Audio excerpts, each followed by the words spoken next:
예, 여러분 반갑습니다. 네. 예. 이 시간이 퇴근들 하시고 되게 피곤하실 텐데 또 이렇게 어려운 발끈하신 여러분께 다시 한번 깊이 감사드립니다. 저도 이제 강연을 하기도 하지만 많이 듣기도 합니다. 근데 이 시간에 강연 듣기가 가장 어려운 그런 시간인데 여러분들이 이 어려운 발끈을 하신 만큼 아주 유익한 시간이 될 수 있도록 제가 알찬 강연을 약속드립니다. 제가 이 교대 이쪽에 올 때마다 아주 아련한, 아주 뭉클한 추억이 하나 있는데요. 제가 한 15년 전에 처음으로 제가 이제 대학교 졸업을 하고 취직을 했습니다. 근데 그때 취직한 회사가 바로 교대 정문 앞에 있는 회사였는데 그때 15년 전에 무슨 일이 있었냐면 여러분 다 기억하겠지만 IMF 그 시대였습니다. 그때 다들 취업하기도 어려운 그 시기였는데 저는 이게 좀 괜찮은 회사에 취직이 됐죠. 그래서 아주 기분 좋게 이렇게 회사를 다니고 있는데 한 달이 되고 두 달이 됐는데 회사가 월급을 안 주는 겁니다. 그래서 왜 안 주나 이렇게 고민하고 있다가 한 4달쯤 지나니까 그 회사가 부도가 났습니다. 그래서 제가 그 4달 동안 다니는데 전 돈이 없으니까 지금 제 아내이지만 그때 여자친구한테 항상 이렇게 차비를 받아서 다녔죠. 그래서 여자친구가 기분이 좋으면 하루에 10,000원도 주기도 하고 기분 나쁠 때는 딱 차비만 하라고 한 2,000원만 줍니다. 그래서 그때 제가 여자친구한테 잘 보이려고 이렇게 노력했던 그런 추억이 있는 여기 장소입니다. 자, 지금 15년 전 그쯤에 이제 IMF 시대가 있었고, 그 다음에 지금은 이제 시대를 비교를 해보면, 우리 나라나 기업들은 많이 이제 좋아진 것 같습니다. 그죠? 우리나라가 G20에도 들어가고, 그리고 이제 우리 기업들도 다는 아니지만 상위 기업들은 잘 되고 있습니다. 하지만 그 이면에 우리의 생활은 어떨까요? 그거 한번 생각해 보시면 분명히 나라도 잘 되고 기업도 잘 되고 있지만 그 이면에 사는 우리는 오히려 제가 듣는 얘기로는 IMF 때보다 더 어렵다. 이런 얘기가 더 많이 들립니다. 자, 우리 요새 이렇게 재테크 이렇게 강의도 많이 하고 책도 많이 나옵니다. 그래서 이 과거에 비해서 재테크할 수 있는 방법도 지금 많이 소개가 되고 있고요. 또 이제 은행이나 증권사 가면 이렇게 PB 분들이 계셔갖고 전문적으로 또 이제 많이 알려도 줍니다. 그러면 그런 재테크 방법과 부자 되는 방법과 그리고 전문가들이 많이 포진되어 있다 그러면 우리 개인적인 삶이 더 나아져야겠죠. 그렇죠? 부자들도 더 많이 나와야 되고 삶이 더 풍요로워야 되는데 현실은 어떨까요? 부자가 나오는 게 아니라 지금 신용 불량자만 엄청나게 나오고 있습니다. 그러니까 이거는 뭔가 잘못된 거죠. 자, 지금 제가 말씀드릴 거는 오늘은 제가 방법에 대해서 얘기하지만 여러분들이 참 생각해야 할 거는 내가 지금부터 부자가 되는 별다른 방법이 있는 게 아니다. 단지 내 마음가짐을 먼저 바르게 하고 또 이제 독하게 했을 때 그 다음에 내가 부자의 길로 충분히 들어설 수 있는 그런 게 시작됩니다. 저는 머니앤리치스라는 회사를 운영하고 있는데요. 제가 처음부터 이런 회사를 한 게 아니라 저는 그냥 평범한 회사원이었습니다. 회사원이었는데 제가 이제 결혼을 할 때 제가 용돈을 타서 썼던 이제 여자분하고 제가 결혼했죠. 결혼했는데 돈이 없다 보니까 정말 한 3,000만 원 갖고 이렇게 서울은 비싸니까 그 당시에 수원에 조그만 빌라 이렇게 단칸방 빌라 같은 데를 얻었습니다. 그래서 거기 좀 살다 보니까 도저히 이런 데서 못 살겠는 거예요. 그래서 좀 큰 맘 먹고 이제 정말 빠듯하게 돈을 모으죠. 그래서 돈을 갖다가 한 5년 정도로 이렇게 좀 억척스럽게 모으다 보니까 자연스럽게 또 재테크에 관심 가게 되고 재테크를 하게 됩니다. 그러다가 정말 다른 분들보다는 좀 빠르게 이제 내 집 장만도 하게 되고 그 이후에 또 자산도 이렇게 늘려가는 그런 이렇게 자연스러운 숲 가고 있었는데 그게 이제 주변에 이렇게 소문이 나기 시작합니다. 소문이 나더니 그 방법 좀 알려달라고 하죠. 그래서 제가 조금씩 알려주다 보니까 어느 순간 보니까 저를 갖다가 이런 강연 요청이 막 들어오는 겁니다. 그래서 좀 강연을 하다 보니까 이게 점점 커져갖고 제가 2008년도부터 아예 그런 머니앤리치스라는 회사를 차려서 이런 교육과 이런 세미나를 하는 회사로 이제 전업이 된 거죠.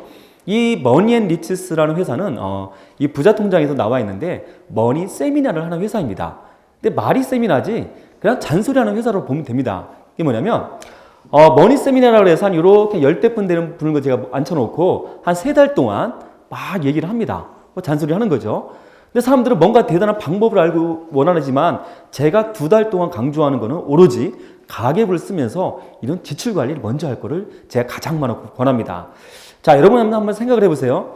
우리가 돈을 못 모으는 또 이제 돈 관리가 안 되는 첫 번째 이유는 뭐냐면 내 출구 전략이 관리가 안 됩니다. 이 출구 전략이라는 건 뭐냐면 씀씀이 관리가 전혀 안 됩니다.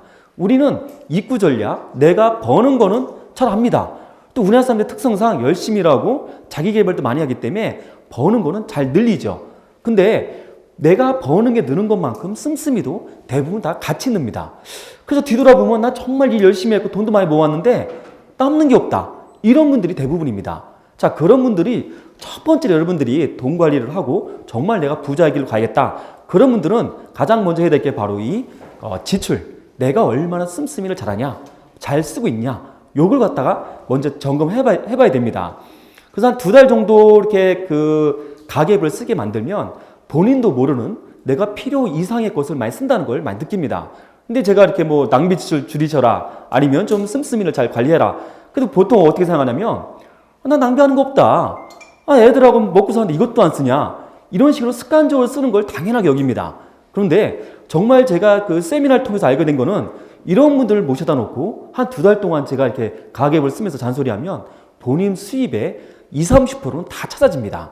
그러면 그 20, 30%만 갖고 저축을 하면 1년을 저축하면 2, 3달치 월급이 그대로 모아진 겁니다.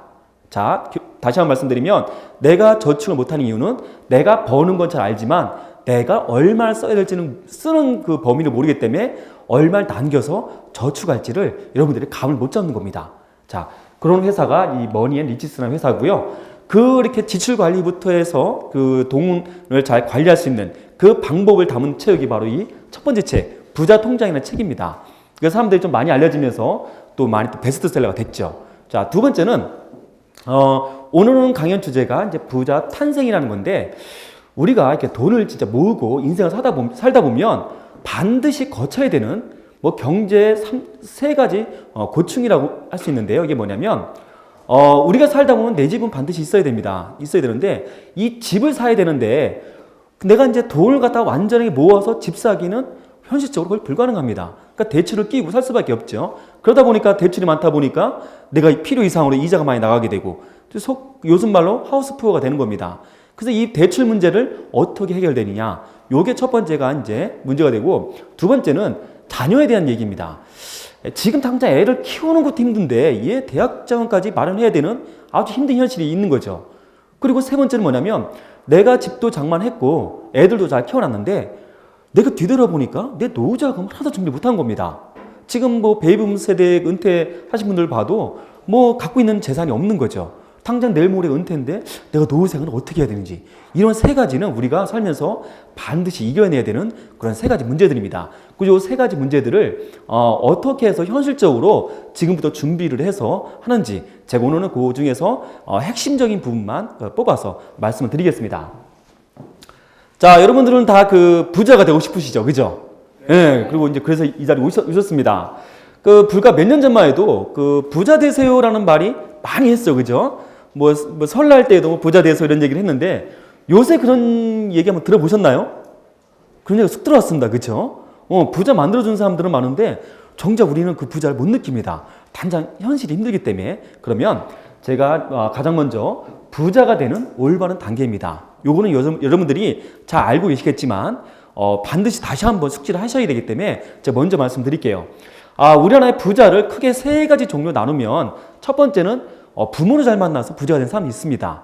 유산을 많이 받았죠. 그분들이 전체 부자의 한 5% 정도 된다 그래요.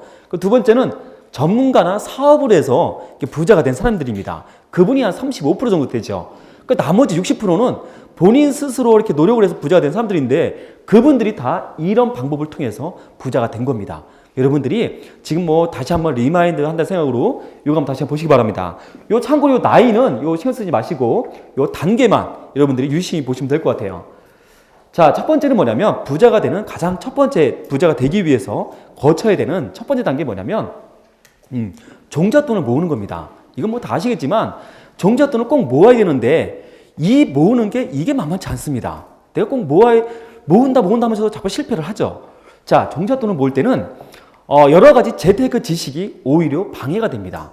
자, 예를 들어서 지난달에 한 신혼부부가 결혼한 지 1년 된 신혼부부가 저를 찾아왔습니다. 그 상담을 했는데 그 신혼부부 중에서 특히 여성분이 아주 재테크에서 아주 해박합니다. 지식이 너무 많아갖고 저하고 1시간 반 동안 얘기를 하는데 오히려 그분이 얘기 다 했습니다. 그래서 뭐 펀드는 어디가 좋고 뭐 보험은 어디가 좋고 뭐 은행은 뭐 어디가 좋고 막 혼자 떠드는 거죠. 그래서 그분 얘기를 잘 들어보니까 무슨 얘기였냐면 두 부부가 결혼을 해서 매달 30만 원씩 이제 저축을 추가적으로 저축을 하기로 했답니다. 그래서 본인이 이제 저축을 해야 되니까 막 모든 재테크 정보를 갖다가 다 이용한 거죠. 그래서 봤더니 그분 이제 집이 서울인데 저기 수원 저기 외진 곳에 이런 일반 시중 은행보다 금리를 1%나 더 주는 은행을 본인이 찾은 겁니다. 그 얼마나 뿌듯하겠어요, 그렇죠? 근데 거길 가야 되는데 그 은행을 가려니까 뭐 은행이 뭐 주말에는 문을 닫잖아요, 그렇죠? 평일에 가야 됩니다. 회사는 서울에 있는데 그래서 그 여성분이 하루 휴가를 내고 거길 찾아갑니다. 그래서 이제 버스 타고 지하철 타고 또 버스 타고 그래서 1%더 주는 은행 그 적금을 가입했죠. 얼마나 뿌듯하겠습니까, 그렇죠? 그 배고프니까 또 점심도 함께 사 먹고 또 버스 타고 지하철 타고 집에 왔습니다. 그 저한테 와서 그 자랑을 계속 한 거예요. 그 남편한테도 당신은 잘난 그 부인 만나갖고 이게 복 받은 자로라고 막 얘기를 합니다. 그 제가 뭐라 그랬냐면, 자, 매달 30만 원씩 저축을 하는데 1% 금리 더 주면 세금 떼고 5,600원 더 줍니다. 자, 그 여자분이 그날 얼마 썼죠? 버스 탔죠? 지하철 탔죠? 버스 탔습니다. 또 배고파갖고 점심도 함께 사 먹었습니다. 하루 휴가까지 냈죠. 그분이 그 도움이 될까요? 마이너스입니다. 자, 종잣돈 모을 때는 1%, 2% 금리가 중요한 게 아니라 내가 얼마에 저축할 수 있느냐 이 양이 결정을 짓습니다. 수억대에 자산이 있을 때는 0.1%도 민감하죠. 하지만 내가 돈을 모으겠다. 그럴 때는 금리 신경 쓰지 마시고 내가 평소에 이용하던 그 은행 가셔갖고 내가 얼마 최대한 넣을 수 있느냐 이게 가장 큰 관건이니까 이것만 결정하시면 됩니다. 그리고 종잣돈 모을 때 또 이제 재테크 좀 잘하시는 분들은 분산을 많이 합니다. 무슨 얘기냐면 뭐 은행에 30만 원, 여기서 펀드가 좋다니까 펀드에 또 30만 원, 또 장기 저축에 또 뭐 얼마 이렇게 분산을 합니다. 근데 이런 식으로 그 돈을 갖다 모으게 되면 결국엔 거기다 깹니다. 그 관리도 좀 어렵죠. 여기가 내가 열심히 돈을 이렇게 모으기 위해서 저축하는 것 같은데 이게 모아지는 건지 여기 또 수익도 별로 안 나는 것 같고 그러니까 자꾸 깰 생각만 합니다. 그럴 때는 이러지 말고 종잣돈을 모을 때는 그냥 한 군데에 몰아서 하는 게 가장 좋습니다. 그렇게 되면 야, 내가 1년 됐더니 돈이 뭐 1, 2천만 원 돼 있고 내년 되니까 또 수천만 원 늘어져 있고 본인이 스스로 돈을 모으는 맛을 보는 겁니다. 이게 아주 중요합니다. 내가 돈이 진짜 늘어나는 맛을 봐야 좀 더 욕심이 생겨서 더 모으려고 그러지 여기저기 분산시키면 자꾸 깨기만 하기 때문에 별 효과가 없다 이러는 겁니다. 그리고 기간은 제가 통상적으로 봤을 때 종잣돈 모을 때는 5년 정도가 가장 좋습니다. 보통 그 3년과 5년은 불과 2년 차이인데 3년을 모았을 때와 5년을 모았을 때는 모아지는 양이 틀립니다. 그리고 5년을 넘기게 되면 중간에 포기를 합니다. 그렇기 때문에 한 5년 정도 내가 억척같이 얼마를 모을 거냐 요거를 결정하셔서 하는 게 가장 큰 포인트로 할 수 있습니다. 자, 이렇게 종잣돈을 모았으면 자, 그 다음에 뭐를 해야 될까요? 종잣돈을 모았어요. 내 집을 사야 됩니다. 그때 이제 내 집을 사야 되는데 이제 많은 분들이 야, 요새 그 집값도 떨어지고 그러는데 굳이 내 집이 필요하냐? 그냥 뭐 전세에서 살다가 내 집 살 돈을 더 모으는 게 낫지 않냐? 이렇게 말씀하시는데 내 집은 반드시 있어야 됩니다. 이게 여러 가지 이유가 있지만 대표적인 거 말씀드리면 자, 과거에는 평균 수명이 뭐 60세, 오래 살아야 70세입니다. 그 은퇴하고 한 1, 20년만 살다가 그냥 뭐 이렇게 세상을 떠났어요. 그러니까 별 문제가 없었습니다. 근데 이제는 이제 100세 시대입니다. 나중에 말씀드리겠지만 100세 이상으로 살 수가 있어요. 근데 내가 은퇴하고 나서 5, 60년을 내가 내 집 없이 산다고 한번 상상을 해보세요. 내가 한 8, 90 먹어갖고 밥 먹을 힘도 없어요. 근데 집주인 나가랍니다. 그럼 나갈 수 있을까요? 이게 사회적으로 큰 문제가 될 수 있습니다. 그렇기 때문에 내 집은 반드시 있어야 되고 지금 어떤 부자를 만나봐도 내 집 없는 부자는 없습니다. 가장 먼저 내 집을 마련해 놓고 내 집안에 안정을 취한 다음에 그 다음에 이제 재테크를 하는 겁니다. 자, 내 집을 살 때는 요새 뭐 부동산이 뭐 여러 가지 뭐 침체기고 여러 가지 있는데 한 가지 명심해야 될 거는 첫 번째 집, 여기 집이 갖고 계신 분도 계시고 앞으로 집 살 분도 계시는데 지금은 시대가 주거 안정을 위한 시대입니다. 그게 뭐냐면 정책도 과거에는 부동산이 뭐 개발을 많이 시켰습니다. 신도시도 만들고 개발을 통해서 뭐 이렇게 투자도 일으켜서 뭐 세금도 많이 걷어들이고 이런 시대였는데 지금은 뭐 신도시 얘기 못 들어보셨죠, 그죠? 신도시가 아니라 보금자리 주택이나 임대주택을 통해서 주거 안정이 목적입니다. 여러분들도 이제 내 집을 가질 때는 투자 목적이 아니라 철저하게 주거 목적으로 가야 됩니다. 주거 목적이라는 것은 내가 그냥 살기 편한 집이 됩니다. 무리해서 집 살 것도 없고 내가 가서 편하게 살겠다. 이런 집이 하나 있어야 되고 그 다음에 두 번째 집부터가 투자 목적으로 가셔야 됩니다. 근데 지금까지는 여러분들이 두 가지 목적이 다 있었어요. 주거도 있고 투자도 있었는데 이제는 시대가 변했습니다. 철저하게 주거 목적과 투자 목적을 나눠서 이렇게 해서 이제 내 집을 삽니다. 자, 그런 다음에 내 집이 있는 상태에서 또 이제 종잣돈을 모아서 하는 게 바로 이게 재테크입니다. 자, 재테크를 잘하기 위해서는 지식도 중요하지만 그보다 더 중요한 거는 내가 재테크를 할 수 있는 종잣돈이 얼마나 있느냐, 여기에서 재테크는 승부가 갈립니다. 자, 무슨 얘기냐면, 자, 우리가 재테크 흔히 할 수 있는 것 중에서 펀드라는 게 있습니다. 그죠? 펀드 다 한번 해보셨죠? 펀드가 크게 두 가지 종류가 있는데, 여러분들이 잘 아시는 주식형 펀드, 채권형 펀드, 이런 펀드가 아니라, 크게 두 가지 나눠보면, 여기 계신 분들 다 가입할 수가 있습니다. 뿐만 아니라, 대한민국 사람들 다 가입할 수 있는 공모형 펀드라는 게 있습니다. 여러분들이 알고 계시는 모든 펀드가 다 공모형 펀드예요. 근데 요렇게 10분, 20분 정도만 가입할 수 있는 사모펀드라는 게 또 있습니다. 자, 공모펀드 1년 수수료가 많이 내야 1%입니다. 사모펀드 15%를 냅니다. 제가 펀드 매니저라면 1%에 신경을 쓸까요? 아니면 15%에 신경 쓸까요? 당연히 15%입니다. 그러면 수익률이 1%가 잘 날까요? 15%짜리가 잘 날까요? 당연히 15%가 잘 나겠죠. 펀드 매니저가 계속 그 신경을 쓰니까. 근데 그 사모펀드에 들어갈 수 있는 돈이 최소한 1억 정도가 필요한 겁니다. 그래서 돈 있는 사람들이 돈 불리기가 훨씬 유리한 세상이죠. 저한테 가장 많이 하는 질문이 내가 이번에 적금을 해서 3천만 원에서 5천만 원 정도 있다. 요거 갖고 어떻게 재테크 잘 할 수 있는 게 없겠냐. 이렇게 여쭤보는데 사실 그거 갖고 할 게 그렇게 없습니다. 해봤자 은행금리에서 조금 더 날 정도지 이렇게 수익률이 10% 이상 잘 날 수 있는 상품은 거의 없고 반대로 그렇게 어중간한 돈이면 사기당하기는 딱 좋은 돈입니다. 괜히 그거 갖고는 이것저것 따져보다가 결국 다 사기당합니다. 그러니까 이왕 재테크를 하려면 내가 방법을 찾을 게 아니라 최대한으로 그 돈을 불리는 게 가장 좋습니다. 돈만 어느 정도 한 1억 정도만 넘어가게 되면 그 다음부터는 경매를 하던 아니면 내가 땅을 사던 얼마든지 투자할 수 있는 데는 많이 찾을 수가 있죠. 자, 이렇게 재테크를 통해서 자산을 점점 늘려가면서 내가 부자의 길로 올라가는 겁니다. 이게 누구나 알고 있지만 이렇게 대부분 잘 또 못하는 것도 이게 또 방법입니다. 우리가 가장 크게 여기서 오류를 두 가지를 범하는데 뭐냐면 첫 번째는 이 재테크가 3단계부터 시작을 해야 되는데 이거를 1단계부터 합니다. 1단계부터 하다 보니까 돈도 모으지도 못하고 이것저것 지식은 알고 있는데 투자도 안 되고 별별별 그 결과가 없는 그런 오류를 범하고 이거 1단계 잘못하다가는 그냥 빚만 잔뜩 씁니다. 이게 지금 그래프 없어서 그렇지 이 밑에도 많이 있습니다. 여기 계신 많은 분들이 여기 밑에 계시죠. 자, 이게 가장 크게 범한 오류고 또 하나는 뭐냐면 내가 1단계 종잣돈을 모아서 내 집 마련까지는 잘 했습니다. 그런데 너무 무리해서 하다 보니까 그냥 내가 대출 이자에 허덕이는 겁니다. 하우스푸어가 된 거죠. 자, 그분들은 내가 이 다음 단계 넘어가야 되는데 종잣돈 모으는 게 아니라 그냥 이자만 대다가 아주 힘들어하는 그런 상황이 된 겁니다. 자, 하우스푸어를 많이 들어봤는데 쉽게 얘기해서 그냥 집 있는 거지입니다. 내가 집은 있지만 진짜 거지 생활을 하는 거예요. 엄청 벌어갖고 하는 거죠. 그럼 지금부터 이 하우스푸어 대출이 많은 분들이 어떻게 해서 계획적으로 이걸 갖다 벗어날지 그걸 한번 방법을 보겠습니다. 자, 우리나라 사람들이 대출에 대해서 참 이게 별거 아니게 생각을 많이 합니다. 그래서 제가 이제 상담을 하다 보면 대출이 많아요. 근데 갚을 생각은 별로 안 합니다. 그러니까 어떻게 생각하냐면 이건 언젠가는 갚지 않겠냐 이런 분이 많이 계시고 아니 집값이 오르면 갚지 이렇게 아니한 생각을 많이 합니다. 그 결과가 우리 전체 주택담보대출 중에서 20%만이 매달 원금으로 갚아나가고 있습니다. 나머지 80%는 이자만 내고 있는 거예요. 근데 이게 이자만 내다가 집값도 떨어지고 내가 은퇴를 했습니다.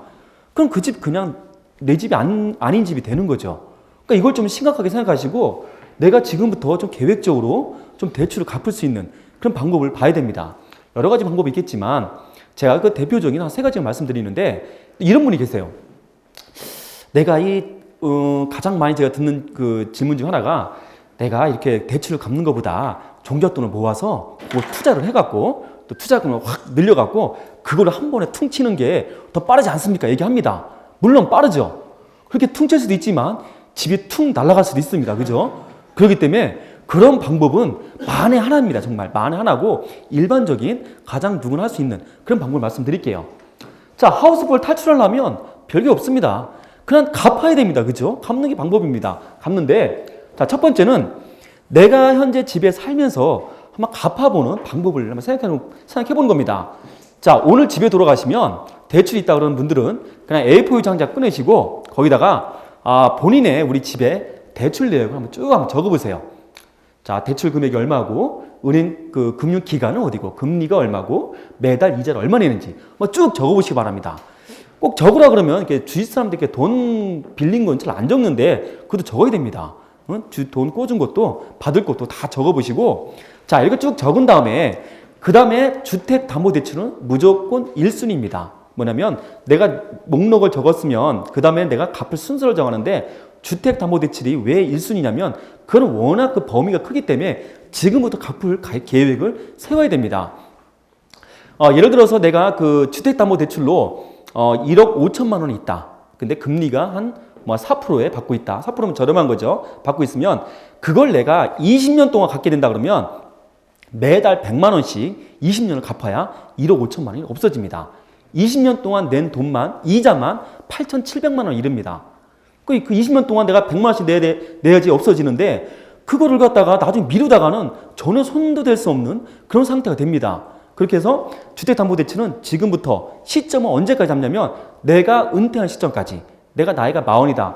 한 60세에 내가 은퇴를 할 것 같아요. 그때까지 딱 잡아서 쭉 한번 정해보는 거죠. 자, 그 다음에는 순서를 어떻게 정하냐면 소액부터 없앱니다. 같은 대출이라고 해도 내가 똑같이 3천만 원을 대출 받았는데 나는 금융기관이 한 5군데고 이분은 2개입니다. 그 신용 점수에서 벌써 차이가 확 납니다. 그러니까 금융기관을 줄이는 게 중요하죠. 그러니까 소액 대출부터 없애는 순서를 정하는 겁니다. 자, 이렇게 순서를 정해보는데 순서를 것까지는 좋은데 그 다음 문제는 뭐냐면 내가 이거 어떻게 대출을 갚을 돈을 내가 마련하느냐, 이것도 문제입니다. 그거는 갑작스럽게 생활비를 줄이라 그러면 못 줄이시겠죠. 그렇죠? 보통 우리나라 사람들이 생활비 돈 쓰는 가다가 있기 때문에 못 줄입니다. 한 10%만 줄여도 못 줄여요. 자, 줄일 때 여러 가지 방법이 있지만 한 2가지만 한번 따져보시기 바랍니다. 첫 번째는 내가 끌고 있는 우리 집에 있는 자동차를 한번 생각해 보세요. 자동차. 자, 예를 들면 2천만 원짜리 중형차가 있습니다. 이게 가장 많이 팔리는 소나타 정도가 되겠죠. 차값 2,500만 원짜리인데 이 차를 갖다 내가 돈이 없으니까 500만 원만 그 보증금 주고 2천만 원은 할부로 끊었습니다. 이 차를 이제 차를 샀으면 이때부터 차에 대해서 어떤 게 들어갈까요? 보험, 기름값, 또 이제 수리비 같은 거 다 들어겠죠. 그렇죠? 이런 거 들어갑니다. 그러면 그런 돈이 지출되는 게 10년 동안 내가 이 차를 10년 동안 탔습니다. 그 10년 동안 이 차가 잡아먹는 돈이 얼마 정도 될 것 같으신가요? 한번 맞춰보세요. 2천만 원. 차값이 2,500만 원입니다. 그거 다 포함시켜서 이 차에 쏟아붓는 돈이 얼마쯤 될까? 요게 기름값만 틀리겠지만, 내가 그냥 출퇴근만 한 거예요. 출퇴근만 하고 1년에 한두 번 정도 놀러 갔다. 요 정도 치면 요새 기름값 기준으로 해서 원금으로 한 7,200만 원을 다 씁니다. 그러면 이 차를 끌고 다니는 사람이 이 돈을 모을 수 있을까요? 못 모읍니다. 그럼 이 돈을 이만큼 대출을 갚을 수 있을까요? 못 갚습니다. 자, 내 차가 있다 그러면 유지비가 이렇게 많이 나가기 때문에 한번 줄여봐야 됩니다. 어떻게 줄이냐면 지금 중형차가 있으면 소형차를 타면 됩니다. 내가 대출을 많이 갖고 있는데 그 차 끌고 다니는 게 편할까요? 절대 편하지가 않죠. 차에 대출을 갖고 나서 내가 더 좋은 차를 타면 된다. 이렇게 생각을 바꾸셔야 됩니다. 설상가상으로 내가 대출도 많은데 할부금까지 남은 차가 있다 그러면 빨리 처분하셔야 돼요. 처분하시고 그 할부금으로 차라리 대출을 갚아나는 게 훨씬 낫습니다. 그래서 먼저 첫 번째는 내가 대출을 갚을 돈을 마련할 때는 자동차를 한번 따져보시고, 두 번째는 신용카드입니다. 신용카드 다 갖고 계시죠? 알뜰하게 쓰는 분도 많이 계시는데 신용카드가 2개 이상, 한 3개 정도 갖고 계신 분들은 지출 관리가 전혀 안 됩니다. 신용카드는 1개만 갖고 있어야 돼요. 1개만 갖고 계시고 내가 최소한 생활비를 정해놓은 금액만큼 한도를 정하시고 그거 갖고 쓰시기 바랍니다. 언제까지? 대출 먼저 갚을 때까지. 그 다음부터는 마음대로 쓰셔도 됩니다. 그런데 내가 이렇게 대출도 이렇게 남아있고 저축도 못하는 상황에서는 이 자동차와 신용카드를 남발하는 거는 여러분들이 그 지출 관리가 전혀 안 됩니다. 제가 머니 세미나를 할 때 특히 신혼부부 분들이 자녀가 없다 그러면 제일 먼저 시키는 게 차 팔라 그럽니다. 차 팔고 그 돈으로 돈을 모아야 됩니다. 우리가 돈 버는 시기에서 돈 모을 수 있는 기간은 그렇게 길지가 않습니다. 그때를 놓치게 되면 정말 돈 모으기 어렵습니다. 그렇기 때문에 이왕 내가 돈을 모으든 아니 대출을 갚든 그럴 때는 내가 호사를 다 누리고 할 수 있는 건 아무것도 없겠죠. 그죠? 내가 불편하더라도 차 줄이고 신용카드를 좀 알뜰하게 써야겠죠. 자, 이렇게 첫 번째는 내가 계획을 세우고 매달 얼마씩 갚을지를 한번 정해보는 겁니다. 두 번째는 한번 추가 소득을 올려보는 겁니다. 추가 소득이라는 거는 한 세 가지 정도가 있는데 올리는 방법이, 첫 번째는 그냥 혼자 버는 분들은 맞벌이를 하는 거죠. 맞벌이를 해서 같이 벌어갖고 이렇게 해야 되는데, 문제가 뭐냐면 꼭 추가 소득이 올린 만큼 생활비를 더 쓴다는 게 그게 문제입니다. 그러니까 추가 소득을 올릴 때는 이걸 더 쓸 생각하지 말고 내가 늘어난 만큼 대출을 갚는 그런 계획을 세워야 됩니다. 자, 첫 번째가 내가 부업을 하든 투잡을 해서 현실적으로 당장 올리는 거고, 그리고 두 번째는 듀얼 프로젝트라고 해갖고 내가 현재 일을 하면서 한 3년이나 5년 뒤에 할 일을 지금부터 준비하는 겁니다. 이거는 내가 지금 하고 있지만 내가 좀 전문적인 지식이 있다 이런 분들은 책을 한번 써보는 것도 좋고, 아니면 내가 뭔가 자기 개발을 해서 5년 뒤에 좀 더 내가 나은 일을 찾는 겁니다. 지금부터 당장은 아니지만 효과는 제일 좋을 수가 있습니다. 3년에서 5년 정도 뒤에 내가 요금 추가 소득 올릴 수 있는 그 자기 개발을 한번 해보는 겁니다. 세 번째는 현재 하고 있는 일에서 승부를 보는 겁니다. 1인자가 되는 거죠. 그래서 내가 정말 여기 회사에서 정말 우수한 인재가 돼갖고 경쟁사에서 날 스카우트 해가든 연봉 올리든 이렇게 방법을 찾아야 됩니다. 요 세 가지를 얘기했죠. 내가 5년 뒤에 소득을 위해서 노력을 하던, 현재 일에 승부를 하던, 아니면 부업이나 투잡을 하던, 요 세 가지 외에는 방법이 없습니다. 특히 투자를 해서 수익을 올리겠다? 이건 앞서 얘기했지만 절대 거의 힘든 일이기 때문에 요 세 가지 통해서 추가 소득을 올리고, 이거는 얼마나 올릴지 모르겠지만 앞서 얘기한 것처럼 20년이 걸린다 그랬죠. 그죠? 요 방법을 통하게 되면 한 150만 원만 더 추가 소득을 올려도 기간은 한 절반으로 확 줄어들 수 있는 그런 효과가 생깁니다.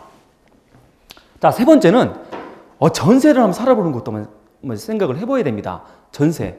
이거 만만치 않은 일이지만 내가 만약에 3억짜리 집이 있어요. 근데 그걸 팔았습니다. 그리고 지금 대출이 1억 5천만 원 있는 대출금을 갖고, 그리고 전세를 남는 돈으로 전세를 들어가는 겁니다. 이럴 때는 어떻게 바뀌냐면 이런 식으로 10년 동안 생활을 합니다. 어차피 내가 매달 100만 원씩 대출을 상환하기 위해서 어차피 써야 될 돈을, 그 돈을 그대로 저축을 했다 쳤을 때 보통 시중금리 4.5%에다 예금하면 10년 뒤에 3억 원이 그대로 만들어집니다. 어차피 20년 동안 갚을 게 절반으로 확 주는 겁니다.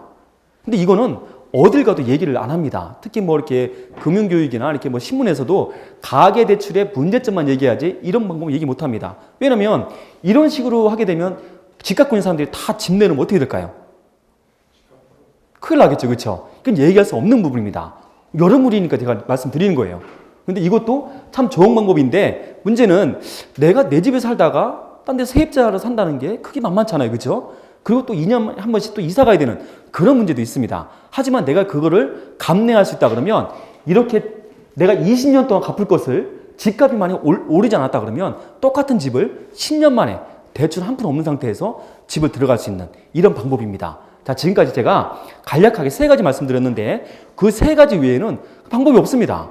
그러니까 여러분들도 돌아가셔갖고 한번 내 대출 목록을 쭉 정해보시고 내가 어떻게 갚을지를 계획을 세워보는 겁니다. 그래서 이것저것도 도저히 안 될 것 같으면 한번 전세를 살아보는 것도 한번 연구해 보시고, 그렇지 않고 내가 현재 대출을 당장 갚는 것부터 시작해서 추가적인 소득을 올리는 그것까지 같이 한다 그러면 더 빨리 없앨 수 있겠죠. 그래서 대출은 반드시 갚아야 됩니다. 내가 은퇴한 뒤에 이거 아직도 갖고 있으면 돈 버는 지금도 못 갖고 있는데 그때 되면 더 힘들어지겠죠.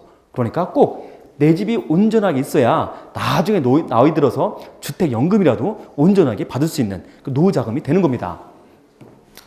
대출 얘기하니까 여러분들 표정이 이렇게 어둡습니다. 그죠?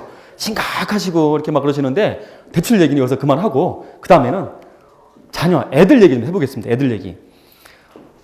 자동차를 아까 얘기를 드렸는데, 자동차가 돈 먹는 하마라고 얘기를 많이 합니다. 그죠? 그런 얘기 많이 들어봤을 텐데, 자동차가 돈 먹는 하마면 애는 뭐가 될까? 우리 애들은 뭐가 될 것 같으세요? 보통 제가 그 정답을 이게 공룡이라고 말씀드리는데, 지난번 제가 저자 특강을 가니까 어떤 분이 한숨을 확 쉬면서 돈 먹는 귀신이랍니다. 귀신. 기도 세님에게 돈 다 끌어들어간다고 귀신이라고 합니다. 그 정도 자녀가 아주 큰 돈 먹는 진짜 귀신이죠. 자, 왜 이게 제가 자녀 교육비에 대한 새로운 고찰이라고 했는데 생각을 좀 바꾸실 것을 제가 말씀드릴 겁니다. 자, 지금 당장 애들 교육비 되는 것도 정말 힘든데 대학 자금 정말 많이 필요합니다. 생각보다. 한번 볼까요? 지금 대학교 자금이 대학 등록금 1,000만 원 시대라고 합니다. 그렇죠? 4년제로 갖다 졸업시키려면 4천만 원이 필요합니다. 만약에 애가 지금 4살짜리 애입니다. 15년 뒤에 얘가 대학교 들어갈 것 같아요. 그러면 지금까지 대학 등록금이 그 평균 물가 상승률이 딱 2배씩 올랐습니다. 그러니까 평균 7%씩 오른 거예요. 그 7%씩 오른 거를 갖다가 앞으로 계속 오른다고 반영해보면 이 4천만 원이 15년 뒤에는 1억 1천만 원이 됩니다. 그러니까 지금부터 1억 1천만 원씩 모을 생각으로 하고 돈을 계속 모으셔야 돼요. 그러면 1억 1천만 원 만들려면 보통 이렇게 뭐 금융사에서 이렇게 제시를 합니다. 뭐 수익률 7%짜리 때는 뭐 35만 원씩 내면 되고 뭐 10%짜리 때는 27만 원씩 내라고 합니다. 자, 이거 갖고 뭐 보통 가입을 많이 하죠. 근데 우리가 15년 동안 매년 7%씩 수익률을 내는 상품이 있을까요? 없습니다. 이게 쭉 내 수익이 나더라도 뭐 한두 번 정도 마이너스 수익이 나게 되면 수익률이 쭉 떨어집니다. 더군다나 10%짜리는 아예 없다고 봐야죠. 그러니까 보통 잘 나야 한 4% 정도 됩니다. 자, 그럼 만약에 내가 4%를 한다 그러면 자녀 한 명당 50만 원씩 저축을 해야 애들한테 온전한 대학 자금을 마련할 수 있습니다. 애 한 명당 50만 원입니다. 우리나라에서 진짜 애 교육도 시켜가면서 대학 자금으로 50만 원씩 애 둘이면 100만 원입니다. 그 저축하는 사람이 몇 명이 됐을까요? 우리 그 가계 통계 조사를 보면 우리나라 그 근로자들의 한 가구당 평균 수입이 350만 원입니다. 이 350만 원 중에서 100만 원은 집 사는 데 씁니다. 그 생활비를 아무리 못 써도 150만 원 씁니다. 그래 애 교육비 1인당 50만 원 최소한 나갑니다. 그리고 차 사는데 50만 원 씁니다. 그 이미 350만 원 다 쓴 겁니다. 그래서 무슨 이 대학 자금을 마련할까요? 못합니다. 그렇다고 애들한테 뭐 대학 자금도 엄마가 못 해주니까 너 알아서 커라. 이럴 수는 또 없잖아요. 그렇죠? 그래서 생각을 한번 바꿔볼 겁니다. 자, 요거는 매년 미국의 아주 유명한 경제지죠. 포브스지에서 세계적인 부자를 갖다가 데이터를 발표합니다. 순위를 쫙 매겨요. 1등부터 해서 거의 뭐 1000등까지 매깁니다. 그래서 봤더니 항상 100등 안에는 한 절반가량이 유태인이 거의 포진을 합니다. 그리고 300등 안에는 한 60%가 유태인이라 그래요. 우리나라 최고의 부자는 누구일까요? 이건희 회장입니다. 몇 등 정도 됐을 것 같으세요? 한 105등에서 106등 정도 합니다. 그리고 두 번째는 현대차의 정몽구 회장이 한 185위 왔다 갔다 합니다. 그 300위 안에는 우리나라 사람 아무도 없습니다. 자, 우리나라 사람이 똑똑할까요? 유태인이 똑똑할까요? 이거에서 똑똑합니다. 그 학생들 IQ 조사한 거 통계를 보면 우리나라가 더 높게 나온답니다. 그러면 우리나라 학생들이 공부를 더 많이 할까요? 유태인들이 더 많이 할까요? 우리나라 사람들이 훨씬 많이 합니다. 교육열도 세계적으로 교육열 높은 나라가 유태인과 우리입니다. 그렇죠? 다 인정하시죠? 자, 우리가 유태인보다 훨씬 낫습니다. 뭐든지 뭐 교육열도 높고 머리 똑똑하고 공부도 더 많이 해요. 자, 유태인들은 시간이 갈수록 세계적인 부자가 엄청나게 양산을 되고 있습니다.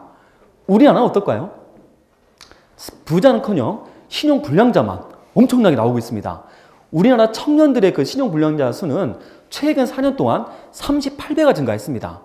거의 6만 명에서 10만 명이 계속 신용불량자가 나오는 겁니다. 아니 부모들이 힘들게 얘도 대학까지 보내고 정말 열심히 가르쳤는데 얘가 부자가 되는 건커녕 계속 경제생활을 못하는 겁니다. 우리 신용불량이 걸린 거죠. 자, 그게 왜 그럴까? 그걸 고민해 보니까 여러 가지 원인이 있겠지만 제가 경제적으로 볼 때는 우리나라 자녀 학생들이 우리도 그렇지만 이런 돈에 대한 경제교육을 못 받아서 그렇습니다. 자, 그러면 앞으로 어떻게 자녀들을 갖다가 경제교육을 시켜서 정말 그 재정을 경제를 잘 운영하는 자녀를 키울지는 제가 유태인식으로 한번 말씀드릴게요. 자, 유태인들은 경제교육을 딱 두 가지에 이렇게 초점을 두고 하는데, 자, 우리나라하고 한번 비교를 해보겠습니다. 자, 우리가 자녀가 태어났어요. 그러면 1년 뒤에 뭐를 하죠? 태어난 지 1년 됐을 때? 돌잔치도 합니다. 뭐 많이 해보셨을 거예요. 돌잔치를 하게 되면 이렇게 축의금도 들어오고, 그리고 뭐 돌반지도 막 들어옵니다. 그 이제 엄마가 이제 다 이렇게 다 뺐죠. 그래서 그거 갖다 여러분 뭐 하셨나요, 그거? 돌잔치 때 들어온 돈? 그럼 뭐 이거 다 썼죠, 그쵸? 생활비 쓰고, 좀 돈 좀 남았으면 옷도 한번 사입고, 다 썼습니다. 자, 그리고 나서, 설날 때 되면 애들이 또 이제 세뱃돈 받아오죠. 그때 엄마가 또 고스란히 다 뺐습니다. 그거 갖다 뭐 하셨나, 뺏어서? 또 다 쓰셨죠. 그냥 뭐 생활비 필요하니까 이래저래 다 씁니다. 자, 유태인들도 똑같습니다. 그 유태인 자녀가 태어난 지 1년이 됐을 때, 우리처럼 똑같이 이렇게 잔치를 합니다. 그때 이렇게 축하금하고 여러 가지 돈이 들어오는데 그 돈을 부모님이 그대로 받아다가 우리처럼 다 쓰는 게 아니라 펀드 계좌를 하나 만들어줍니다. 펀드기를 하나 트는 거예요. 터갖고 거기다 돈을 다 넣습니다. 이건 유태인뿐만 아니라 독일이나 영국 같은 경우에는 거의 의무적으로 하고 있습니다. 애 앞으로 펀드 계좌 열어주는 거예요.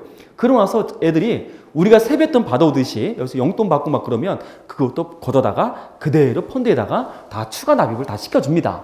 자, 여기서 이제 유태인 부모와 우리 부모가 이제 차이가 나는 겁니다. 자, 그리고 유태인들은 두 번째는 뭐냐면 철저하게 용돈을 줄 때 그냥 주는 법이 없습니다. 반드시 일을 해서 용돈을 타게끔 만듭니다. 뭐 초등학교 한 4학년이 되면 그때부터 일을 시키는데 뭐 특별히 시킬 게 없잖아요, 그죠? 그러니까 집에서 뭐 심부름하고 아빠 뭐 구두 닦고 청소 같은 거 하면서 철저하게 용돈을 이렇게 벌어서 쓰게끔 만들죠. 그러다 중학생이 되게 되면 그때 돈이 더 필요하니까 이렇게 동네 다니면서 심부름도 해주고 청소도 해주면서 돈을 법니다. 그리고 본인이 필요한 건 쓰고 남는 건 다 펀드 계좌에 다 넣게 만듭니다. 그 고등학생이 되게 되면 그때 이제 본격적으로 맥도날드나 피자헛에서 일을 하면서 돈을 법니다. 자, 이렇게 자란 유태인들은 성인이 됐을 때 너희들은 돈이 뭐냐? 이렇게 물어보면 다 하나같이 한 가지 대답을 합니다. 뭐라 그러냐면 돈은 버는 걸로 합니다. 철저하게 나는 돈을 벌어야 된다. 그 인식이 강하게 들어와 있는 거예요. 자, 우리 애들 볼게요. 제가 매년 방학이 되면 초등학생부터 고등학생까지 어린이 경제 캠프를 합니다. 그때 제가 항상 하는 게 질문을 합니다. 야, 너희들이 아는 돈은 뭐냐? 이렇게 물어봅니다. 뭐라고 대답할까요? 다 쓰는 걸로 합니다. 엄마한테 뭐 사달라고 하는 거, 돈 있으면 내가 갖고 싶은 거 갖고 다 쓸 생각을 합니다. 이렇게 우리 애들은 부모가 또 이렇게 용돈도 다 마음 주고 늦게까지 공부하면 또 돈도 많이 주잖아요. 그렇죠? 용돈도 그냥 뭐 올려주죠. 이렇게 쓰면서 자란 아이들이 우리 대학생들이 대학교에 들어왔을 때 나름 아르바이트를 해서 돈을 법니다. 그 돈 갖다 뭐 할까요? 다 씁니다. 그 친구하고 뭐 술 마시고 여행 다니고 뭐 데이트하면서 다 씁니다. 그리고 그 친구들이 이제 취직을 해갖고 회사에 입사를 했죠. 월급을 탔습니다. 그것도 뭐 할까요? 다 씁니다.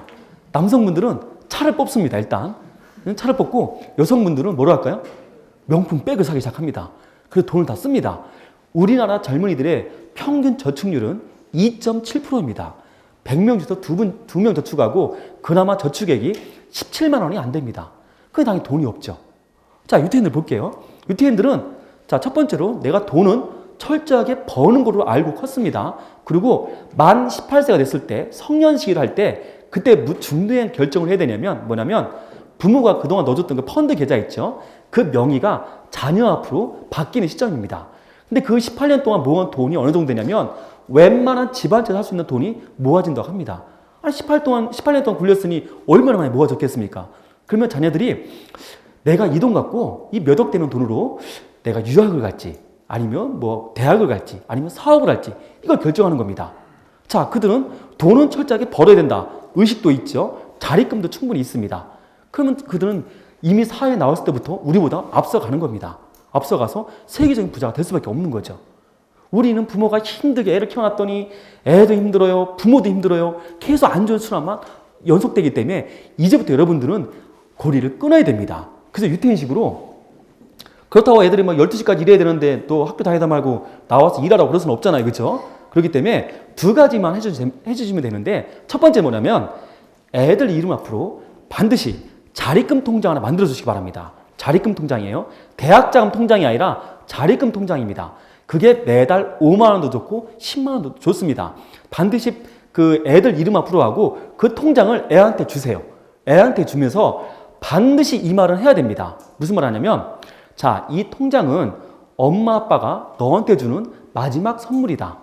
엄마 아빠가 정말 최선을 다해서 돈을 넣어줄 테니까 너는 이 돈 갖고 네 앞으로 성인을 네가 책임져야 된다. 물론 이 돈이 너 대학교 때 등록금은 모자라겠지만 모자란 것은 네가 알아서 해결을 해야 된다. 이 말은 반드시 해야 됩니다. 자, 우리 애들은 우리 집안 사정 뻔히 다 압니다. 뭐 어려운 줄도 알고 어려운 줄 뻔히 안 해요. 또 그 통장을 받으면 애들이 달라집니다. 그러면 내가 이거 갖고 정말 내가 대학장이 모자라다. 그럼 본인이 알아서 장학금을 받던지 아르바이트를 해서 하든지 본인이 알아서 해결을 해야지만 나중에 사회에 나와서도 얘가 경제적으로 자립을 할 수 있는 겁니다. 자, 그리고 또 하나는 용돈을 줄 때 그냥 무조건 주는 게 아니라 반드시 무슨 명분을 만드세요. 네가 공부를 잘해서 성적을 올라서 용돈을 올려주는 거다. 아니면 네가 엄마 아빠를 도와줬기 때문에 돈을 주는 거다. 반드시 내가 뭔가를 했기 때문에 돈이 오르고 내가 받는다는 그런 인식을 꼭 갖고 있어야 됩니다. 그렇게 해서 나중에 나와야지만 이 친구들이 정말 온전하게 이렇게 경제 생활을 할 수 있지. 그저 돈 맛을 내가 쓰는 맛이고 뭐 베풀고 또 이렇게 과시하는 맛, 이거 갖고는 절대 경제 생활을 잘 할 수가 없습니다. 그래서 여러분들은 새로운 고찰이라는 것은 다른 걸 다 하지 말고 그냥 신경 쓰지 말고 자립금 통장으로 하나로 끝내시기 바랍니다. 자, 집에 자녀분들 다 있으시죠, 그렇죠? 그 자녀분들을 얼굴을 이렇게 한번 떠올리면서 요 말을 한번 천천히 한번 읽어보시기 바랍니다. 어떠신가요? 자녀 얼굴이 이렇게 사랑스럽게 보이세요? 이게 지금 현재 나와 있는 현실적인 문제입니다. 자녀들이 막 따지죠. 힘들게 키워서 그냥 대학까지 보냈더니 와서 엄마 아빠는 노후 준비도 안 하고 여태 뭐 했냐고. 또 가장 또 하는 얘기 이런 얘기를 또 합니다. 어떻게 어른이 자식 걱정을 해야지 자식이 어른 걱정을 하게 만드냐, 이런 얘기를 많이 합니다. 그래도 여러분들도 이제부터 노후 준비를 해야겠죠. 그러니까 지금부터는 노후 준비에 대해서 말씀을 드리겠습니다. 자, 이제 바야흐로 인생 100세 시대가 됐습니다. 100세. 누구나 다 공감하는 얘기인데요. 과연 지금 이게 이제 그 고려대 그 박유선 교수님이 그쪽에서 연구한 결과인데, 이 얘기가 뭐냐면 58년 이후에 태어나신 분들은 절반 가량이 다 97세를 이상 산다는 그 통계입니다. 그러니까 여기 계신 분들 다 이제 100세까지 산다 보시면 됩니다. 그 더 무서운 건 뭐냐면 얼마 전에 UN 보고서라는 데를 보면 우리가 2030년까지만 살고 있으면 돼요. 2030년이 되면 평균 수명이 130세가 된답니다. 130세예요. 그 왜 그러냐면 두 가지 이유가 있는데, 하나는 암이 완전하게 정복이 되고, 또 하나는 내가 그 장기 이식이 워낙 발달한답니다. 내가 예를 들어서 심장이 너무 안 좋아요. 근데 막 강연을 하다가 심장이 안 좋아서 확 쓰러졌어. 그러면 5분도 안 돼서 앰뷸런스가 와갖고 내 심장을 갈아 낀답니다. 그러니까 죽고 싶어도 못 죽는 그런 시대가 되는 거죠. 자, 이렇게 오래 살 수 있는 시대가 됐는데, 또 이제 작년에 설문조사를 했습니다. 이렇게 100세 시대가 됐는데 당신은 과연 행복합니까? 물어봤어요. 여러분 한번 생각해 보세요. 행복하십니까? 무려 10명 중에 7분이 행복하지 않다고 얘기했습니다. 왜 그러냐면 내가 오래 사는 건 좋은데 일단 오래 살 돈이 없습니다. 생활비가 없는 거예요. 또 두 번째는 내가 병이 들고 그러니까 이 병원비가 또 걱정인 겁니다. 내가 병 달고 오래 살기도 싫고 돈 없이 오래 사는 것도 싫다 합니다. 그러면 지금부터 이 노후 자금과 병원비가 가장 우리 그 행복한 노후를 가로막는 장애물인데, 이 부분을 어떻게 할지를 제가 한번 준비를 하겠습니다. 그 노후 준비는 크게 두 가지로 분류가 되는데, 첫 번째는 경제적인 면이 있습니다. 경제적인 면. 제가 오늘 말씀드릴 거는 경제적인 면이고, 이거 못지않게 중요한 게 비경제적인 면이 있습니다. 이거는 뭐 취미 활동이나 아니면 친구들 관계나 뭐 이런 운동 같은 거, 이런 것도 무척 중요합니다. 이게 전부가 아니라 경제적인 면도 한 50% 정도 중요하고 이런 비경제적인 면도 한 50% 중요하다, 이렇게 보시면 됩니다. 자, 이거는 제가 그 5층 은퇴 빌딩이라고 만들어 본 겁니다. 5층 은퇴 빌딩. 이게 뭐냐면 내가 그 노후에 반드시 필요한 게 노후 생활비와 그 병원비가 필요한데, 그거를 어떻게 내가 준비하는 거냐. 이거는 최선은 아닙니다. 최선이 아니라 최소한의 이 정도는 있어야 된다는 겁니다. 이것도 없으면 내가 노후 생활이 정상적으로 안 되는 거죠. 자, 그럼 5층 은퇴 빌딩을 어떻게 만드냐 보겠습니다. 여러분들도 이 중에 뭐 대부분 뭐 가입이 된 분도 있고 준비가 된 분도 있고 뭐 그렇지 않은 분도 계시는데, 한번 이번 시간을 통해서 어떻게 제대로 잘 하고 있는지 한번 짚어보시면 될 것 같아요. 자, 첫 번째는 국민연금입니다. 국민연금. 1층에는 국민연금이 들어가 있는데, 여기 뭐 국민연금 뭐 다 가입이 되셨을 겁니다. 가입이 됐는데, 이 국민연금이 어제 한 일간지에서도 이게 문제를 제기했는데, 과연 국민연금이 필요하냐? 나중에 이게 뭐 재원이 없으면 못 받는 거 아니냐? 뭐 그럴 수도 있는데, 그거는 재원이 없어지는 시기, 뭐 진다 해도 우리 시대 때는 그게 안 나타납니다. 우리가 살 때는 다 받아먹을 수 있어요. 우리 자식 때까지도 다 있습니다. 그 이후에 아직 태어나지도 않은 그 사람들은 어떻게 될지 몰라도 일단 우리가 받은 만큼 충분히 있습니다. 그리고 국민연금이 왜 꼭 필요하냐면 여러 가지 이유가 있지만 굳이 하나만 꼽자 그러면 연금액을 물가 상승에 비례해서 올려주는 거는 국민연금이 유일합니다. 무슨 얘기냐면 내가 지금 연금을 매달 100만 원씩 받고 있어요. 근데 올해 물가가 3% 올랐습니다. 그럼 내년에는 내가 103만 원을 올려서 연금을 줍니다. 이게 왜 중요하냐면 지금 내가 100만 원 받는 거하고 20년 뒤에 100만 원 받는 거는 천지 차이입니다. 지금 100만 원 어느 정도 돈과 칠하지만 20년 뒤에는 이거 지금에 아마 30만 원도 안 되는 돈이 될 수 있기 때문에 이런 물가를 따라가는 연금은 반드시 있어야 됩니다. 지금 뭐 남성분들은 많이 가입이 돼 있는데 문제는 여성분입니다. 특히 주부분들이 젊을 때 직장 다닐 때는 가입됐다가 그냥 전업주부가 되면서 보통 이걸 갖다가 가입 안 하시는데 반드시 가입해야 됩니다. 이런 주부들도 이미 가입 제도라는 게 있습니다. 이미 가입 제도는 내가 그 국민연금공단에 전화해갖고 금액은 한 89,100원에서 33만 원까지 내가 정하는 겁니다. 그러니까 너무 많이 넣지 마시고 한 부담 없는 선에서 한 10만 원 정도에서 한번 내 노후 준비를 1차적으로 준비한다. 그렇게 해서 남성분과 여성분이 따로따로 가입하는 게 좋습니다. 그래야지만 근데 이 국민연금만으로 내가 뭐 노후 생활비를 다 충당하겠다 이러면 또 안 됩니다. 왜냐면 이게 지금 받고 있는 국민연금이 평균적으로 한 50만 원도 안 됩니다. 그 50만 원 안 되는 돈 갖고 내 생활비가 턱없이 부족하죠. 그냥 이건 그냥 노후에 내가 용돈 정도 한다. 그러니까 남편은 남편 용돈 쓰고 부인 앞으로 둔 거는 부인이 용돈 쓴다. 이렇게 생각하시면 되고 반드시 국민연금은 가입하는 게 좋다. 한 10년 전에도 국민연금 말이 많았습니다. 이거 꼭 가입해야 되냐 막 그러는데 그때 가입 안 하신 분들이 지금 다 죄다 후회하고 있습니다. 여러분들도 꼭 가입하시고 국민연금은 20년을 채워야지만 100%를 다 받습니다. 예상 수령액을. 근데 중간에 10년만 넘으면 줍니다. 10년만 넘으면 주고 10년 이하 된 거는 이자 붙여갖고 그냥 한 번에 다 받는 거예요. 목돈으로. 근데 내가 20년을 안 채우고 받게 되면 내 수령액이 훅 떨어집니다.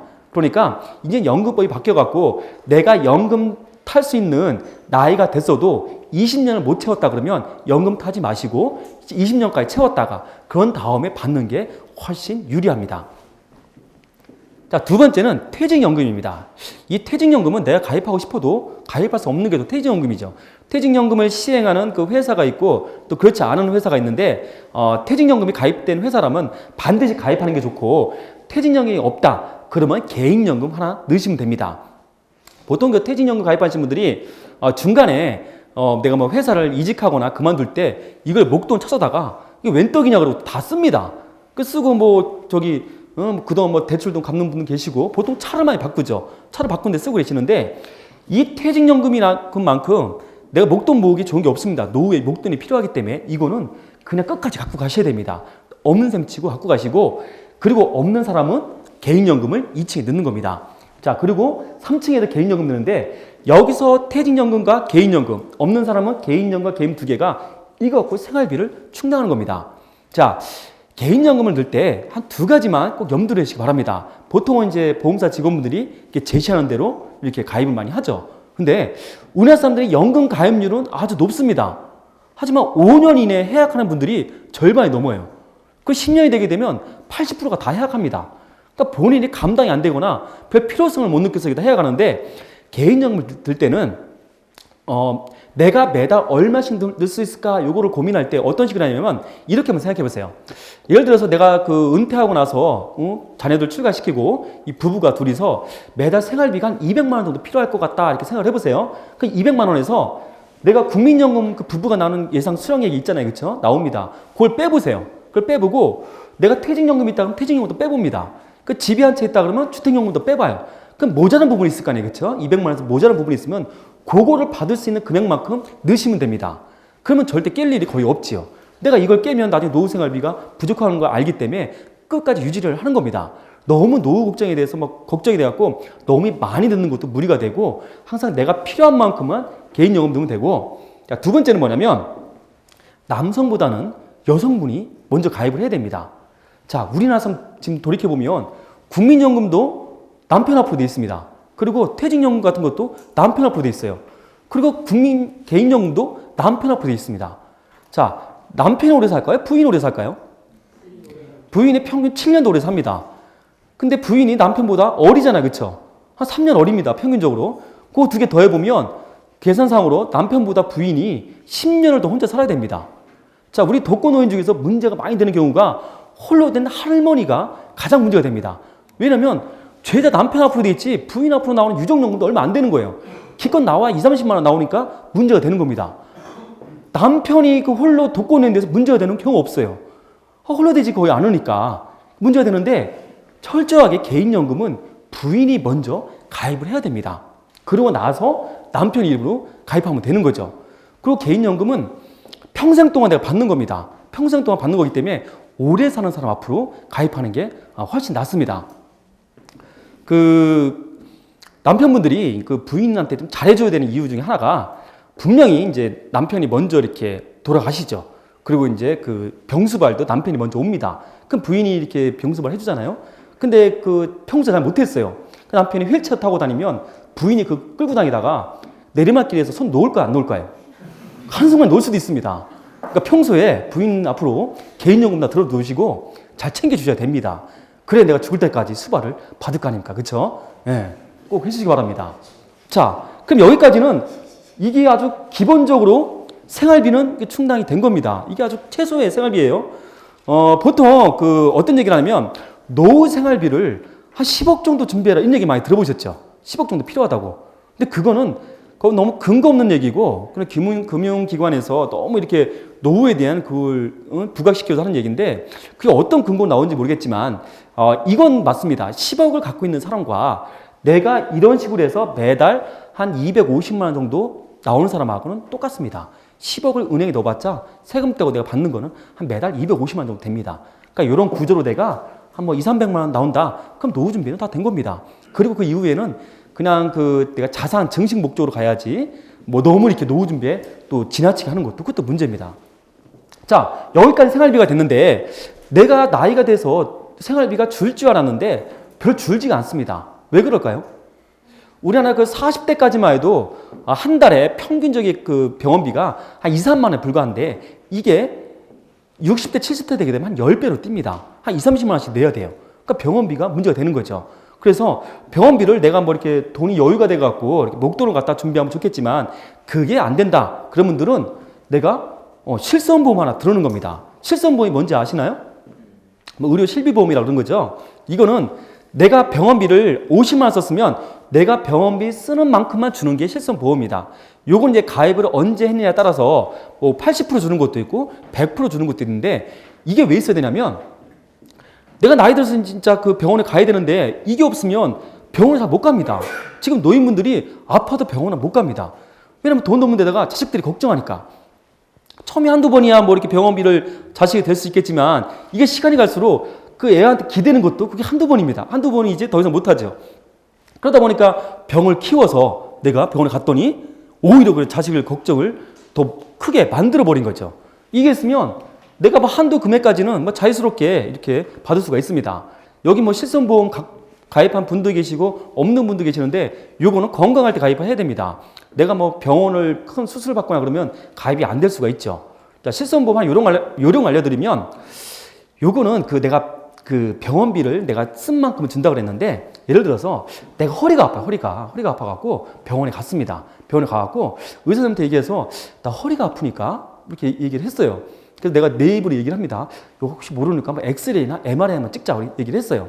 그래서 의사가 그래 한번 보자고 해서 찍었습니다. 근데 별 이상이 없는 거예요. 근데 그 비용만 한 30~40만 나왔습니다. 그 보험사에 돈 줄까요? 안 줍니다. 안 주는데 어떻게 하면 주냐면 응급실에 실려가면 됩니다. 그냥 내가 좀 허리가 아프다 싶으면 쓰러지세요. 그리고 119 불러갖고 실려가세요. 그럼 놀래갖고 다치겠죠. 머리끝부터 발끝까지. 근데 별 이상이 안 나왔습니다. 그거 줄까요? 그건 웬만하면 다 줍니다. 그 응급실에 실려가는 게 낫습니다.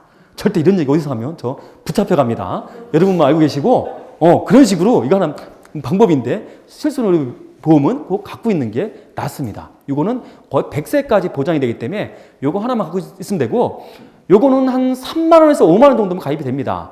그러니까 뭐 30대의 경우는 3만 원, 40대는 4만 원, 50, 60대는 한 5만 원 정도 됩니다. 여기다 뭐 특약 붙이면 더 올라가는데 그거보다는 그냥 통으로 그냥 실손 의료보험 하나 정도는 꼭 있어야 된다 이겁니다. 자, 이렇게 실손 의료보험으로 내 병원비는 충당이 되는데 내가 아프다 그래서 병원비만 필요한 게 아닙니다. 추가로 뭐가 필요하냐면 일단 요양비가 있어야죠. 그렇죠? 한번 큰 수술하고 나오면 요양비가 절대적으로 필요합니다. 그리고 내가 혹시 뭐 일을 하시는 분들은 내가 수술을 병원에 있는 만큼 또 일을 못하니까 또 생활비도 더 필요한 거죠. 그리고 내가 또 병원에 있으면서 병원비가 필요한 게 아니라 또 간병인도 써야 됩니다. 이게 자식들이 또 해줄 수는 없는 거죠. 그때 필요한 들이 뭐냐면 이때 이제 우리가 알고 있는 보장성 보험입니다. 이건 건강보험 같은 건데 뭐 암보험이나 종신보험 이게 이제 보장성 보험입니다. 이거 갖고는 뭐냐면 의료 실비보험은 내가 진짜 가입한 만큼 내가 이제 치료 금액만 나오지만 이거는 처음에 가입한 금액만큼 주는 겁니다. 예를 들어서 뭐 암에 걸리면 3천만 원 준다. 그럼 3천만 원 받는 겁니다. 그거 받아서 요양비 하는 겁니다. 내가 뭐 건강식도 사 먹고 좀 요양도 하고 간병인도 쓰고 이러면서 하는 거죠. 자, 이 중에서 뭐 하나 없으면 어떻게 될까요? 물론 내가 자산이 병원비 뭐 충분히 뭐 할 만큼 충분히 있다. 그런 분들은 뭐 이렇게 다 필요가 없겠지만 최소한의 요렇게라도 준비를 해야지 그렇지 않으면 문제가 많이 생깁니다. 특히 이 보험 부분이 저는 이게 보험사하고는 전혀 상관이 없는 사람입니다. 꼭 필요하냐 그러는데 이거는 나중에 나이 들어보면 후회를 많이 합니다. 진짜 나이 들면 무슨 얘기 많이 하냐면 내가 집에 있는 자식들보다 장롱 속에 있는 보험 계약서가 훨씬 든든하다는 이런 얘기 많이 합니다. 또 애들이 뭐라 그러냐면 병원에 입원해 있어 와서 그럽니다. 엄마는 그 보험도 안 들어놨어? 이런 얘기를 반드시 합니다. 그러니까 하나 해놓고 최후의 수단으로 하나 만들어 놓으면 되는 거죠.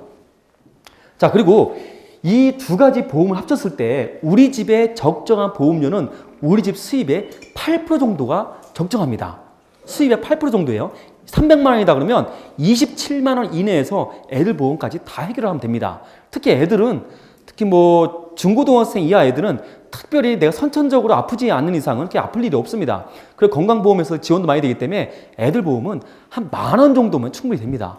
어떤 분들 절 찾은 분들 보면 우리 애들은 소중하고 막 그래서 본인 등록보다 더 비싼 막 명품 보험을 들어놨다 그러는데 그거 탈 일도 거의 없습니다. 애들은. 그러니까 애들은 한 10,000원 정도에서 결정하시고 그 다음에는 수입이 많은 사람, 남편이 많이 번다, 남편이 조금 더 들어놓고 그 다음에 이제 부인 이렇게 순서로 정해서 한 8% 정도에서 유지를 하시면 한 적당합니다. 자, 이렇게 해서 충분히 내가 생활비와 그 보험을 통해서 어느 정도 이제 준비를 한 거죠. 자, 여기까지는 은퇴를 준비하는 과정입니다. 그렇죠? 은퇴를 내가 노후 준비를 어떻게 준비하느냐 그 최소한의 과정을 만들었고 지금부터는 여기 뭐 은퇴를 앞둔 분도 계실 텐데 또 부모님들이 또 은퇴하신 분이 계실 텐데 내가 그동안 만들어 놓은 자금 갖고 어떻게 노후 자금을 마련하느냐 그 방법에 대해서 말씀드리겠습니다. 자, 이거 한번 예를 한번 들어보면 여기 은퇴를 한 고바우시라는 분이 계시고 그냥 그 베이비부머 세대라 보시면 돼요. 이게 미래셋에서 있는 은퇴연구에서 조사 한번 해보니까 요게 대한민국의 베이비부머 세대들의 평균 자산입니다. 총 자산이 4억 8천만 원 정도가 되는데 이 중에서 문제는 4억 8천원이면 충분히 돈이 많다 볼 수 있잖아요. 그죠? 근데 문제는 이 4억 8천만 원 중에서 4억 6천만 원이 집입니다. 집이고 남는 현금은 2천만 원밖에 없습니다. 2천만 원 갖고 뭐 1년치 생활비도 안 되죠. 그리고 또 이렇게 은퇴 강의를 저도 많이 다니는데 지지난주에 한 경제신문사에서 큰 은퇴를 위한 재테크 쇼를 했습니다. 여기 뭐 다녀오신 분도 계실 텐데 뭐 어마어마하게 해서 사람도 한 600명 정도가 모여서 막 1시간 전부터 줄을 설 정도로 은퇴를 앞둔 분들이 많이 갔죠. 저도 갔습니다. 그래서 거기 갔더니 총 3부작으로 진행을 했는데 1부, 2부, 3부 나눠서 은퇴 이후에 이 자산 관리 어떻게 할 거냐 야심차게 준비를 했습니다.